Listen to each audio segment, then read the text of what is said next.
अंतिम भाग, गीता का अंत नहीं, आपकी शुरुआत। ये आखिरी भाग है, लेकिन अगर आप सोच रहे हैं कि यहां भगवत गीता खत्म हो जाती है, तो यहीं आप सबसे बड़ी भूल कर रहे हैं। कुरुक्षेत्र अब शांत है, शंखनाद थम चुका है, धूल बैठ चुकी है, और अर्जुन अब वही अर्जुन नहीं रहा जो कभी डर से कांप रहा था। अब उसके हाथ में धनुष है, लेकिन मन में भय नहीं। अब उसकी आंखों में आंसू नहीं, बल्कि स्पष्टता है। अर्जुन कृष्ण की ओर देखता है, और पहली बार वो प्रश्न नहीं करता, वो सिर्फ सुनता है।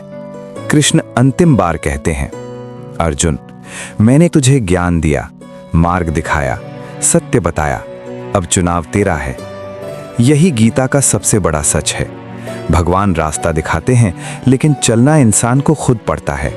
कृष्ण कहते हैं, मैं तुझे मुक्त नहीं करूंगा अगर तू खुद बंधन छोड़ना नहीं चाहता। आज का इंसान भी यही चाहता है, भगवान सब ठीक कर दें, लेकिन आदतें वही रहें, सोच वही रहे, डर वही रहे।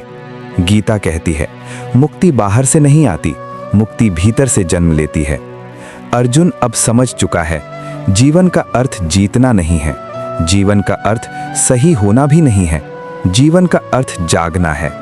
जागना इस भ्रम से कि मैं अकेला हूं, मैं कमजोर हूं, मैं असफल हूं। कृष्ण कहते हैं, जो मुझे हर सांस में याद करता है, वो कभी अकेला नहीं होता। अर्जुन झुकता है, अहंकार नहीं, कृतज्ञता में, और कहता है, हे कृष्ण, अब मेरा कोई संदेह नहीं, मैं वही करूंगा जो मेरा धर्म है। युद्ध शुरू होता है, लेकिन अब ये युद्ध हिंसा का नहीं है, ये युद्ध अज्ञान के अंत का है। और यहीं भगवत गीता समाप्त होती है। लेकिन सच यही है, गीता वहां खत्म हुई थी, आपके जीवन में आज शुरू होती है। जब आप डर के बावजूद सही काम करते हैं, गीता जीवित होती है।